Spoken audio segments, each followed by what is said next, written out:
Hi everyone. So in this video, we're going to be going into the different types of movements in the body. So the first thing I'm going to do is actually talk about different planes of the body, right? So as we move on further in this crash course kind of idea, what we're going to see is we're going to see different orientations of the body, right? So first, let's go over the three planes. Your sagittal,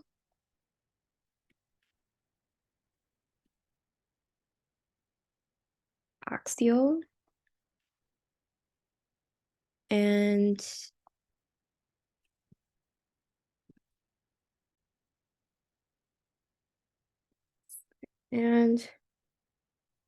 frontal planes.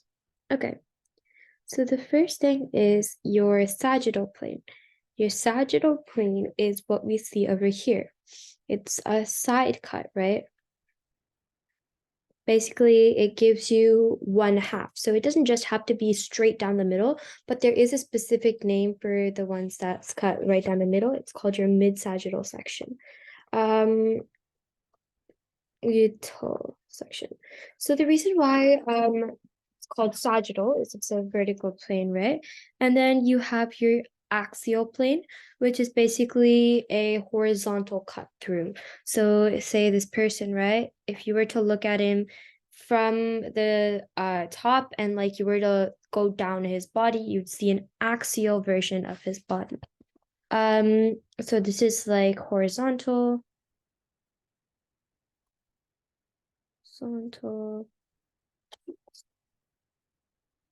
and this is vertical. And this one is if a person is, so your frontal is when a person is looking you dead in the eye, right? They're looking straight at you. If you cut down them, okay, this is kind of a gruesome way to think about it. So just think about when you're cutting a tomato, right? You cut it first. Okay, let me draw this out. You have a tomato, right?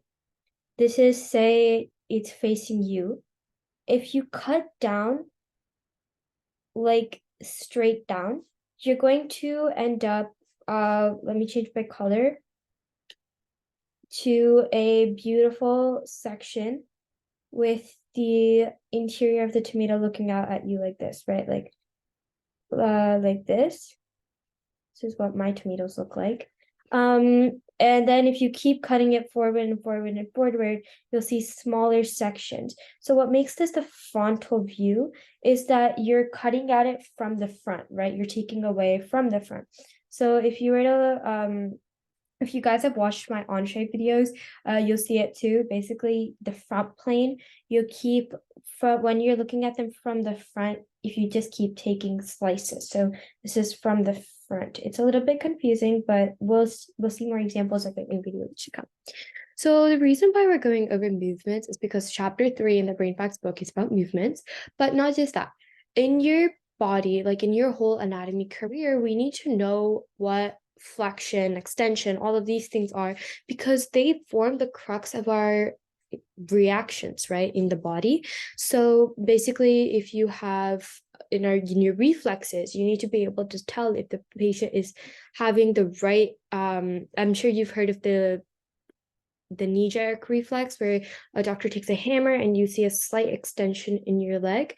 The reason you need to know extension is because you need to make sure that they're pushing it outwards instead of flexing it inwards, right? So we'll get more into that in future videos, but for now, let's go over the basic movements. First one, we're starting off with pronation versus supination, right? So pronation and supination refer to your hand, right? Your hand, when your palm faces upward, it's called supination. Supination. And when your palm faces downwards, it's called pronation. And in pronation, your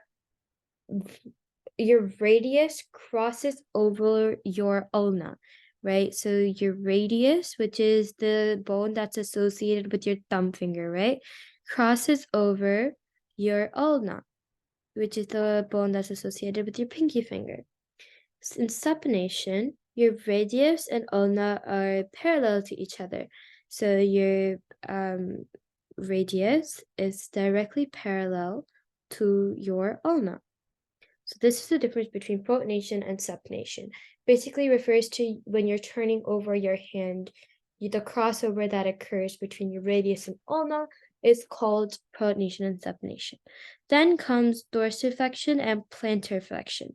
Okay, so dorsiflexion means that in your toe, flexing your toes upward is called dorsiflexion, and flexing your foot downwards is called plantar flexion.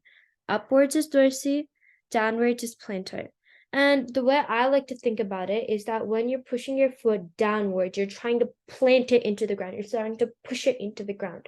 But when you're doing dorsiflexion, you're just pushing it upwards, right? So that's how I like to think about it. Then you have your inversion and exversion. So basically, this is inversion is when you're turning the foot inwards, like you're turning it towards the ground. And exversion, okay, let me explain that better. So when you have your foot, this is your regular position, right? And when you turn it inwards towards your pinky toe, that is called inversion. But when you turn it outwards towards your thumb finger, that is called eversion. Inversion is creating a C or a backward C, and eversion is creating an actual C.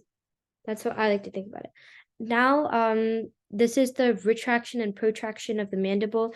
Basically, your jawbone can either be pushed in, that's called retraction because you're retracting it inwards. Protraction is when you push it outward. So like just think about, I think it's called an underbite. An underbite is when your teeth are more forward than they're supposed to be. If when you give yourself or like you push your jaw outwards, when you protract your jaw, you're giving yourself an underbite where your bottom teeth are more forward than your top teeth. And then finally, elevation and depression, when you raise your jaw upwards. So when you say E, when you put your mouth thin, you push your jaw upwards to say E, right? You have to push your jaw upwards. Whereas the depression is when you say O, you have to drop your jaw down. So that is called depression because you're making it lower. And then a position, that's not something we need to go over, but extension and flexion will make or break your medical career. I'm not joking. These are some of the most important movements that you will see in the Braid Facts book. I mean, all of these are, but extension and flexion are really, really crucial, okay? So please pay attention for this part. So flexion is when you reduce the angle of a joint. You bring it closer together, and extension is when you relax it. Seems simple enough. When you, your arm, when you flex it, when you're picking up a dumbbell or when you're doing your arm workout, chances are you're pulling it inwards, right? You're pulling dumbbell, you're flexing your arm to bring in your dumbbell. So that's how I like to think about it, right? When I flex my arm, I'm flexing my joint, right? To make it look really strong. Like, do you know that emoji where you like do this and then he has like a big bulge here and just to flex his muscle, right? Here the angle of the joint is becoming smaller, which is why it is called flexion. Extension is when you are unflexing, right? You're relaxing your arm, so it doesn't look bulky anymore. It just looks like a normal arm. So this, you're making the joint bigger, right? Bigger.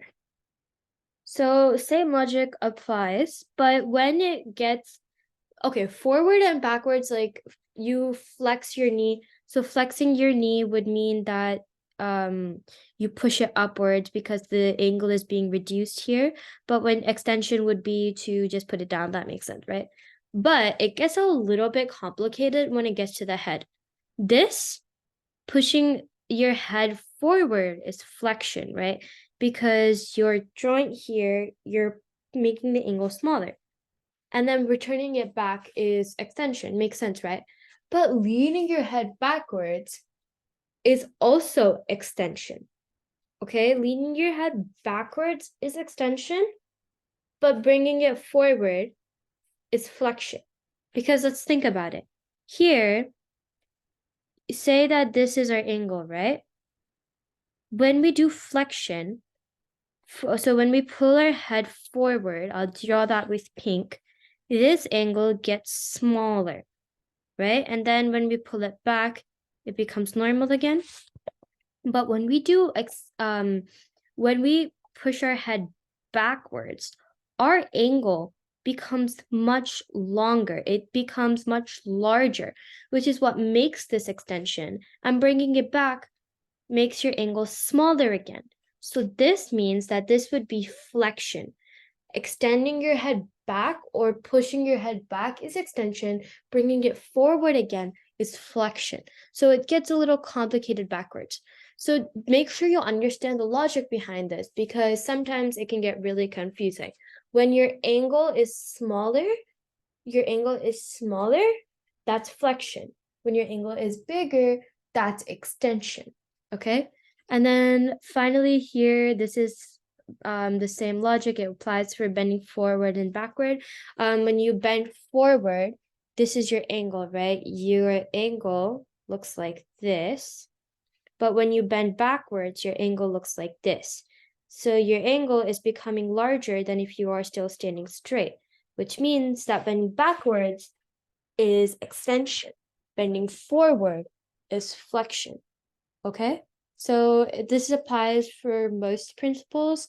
I'm sure the concept might be a little confusing, so I recommend that whenever you try to bend over to pick something or you try to reach, think about whether you're flexing or you're extending your muscle. Oftentimes it's common sense, but sometimes, just sometimes, it's a little bit harder to differentiate, like in these cases.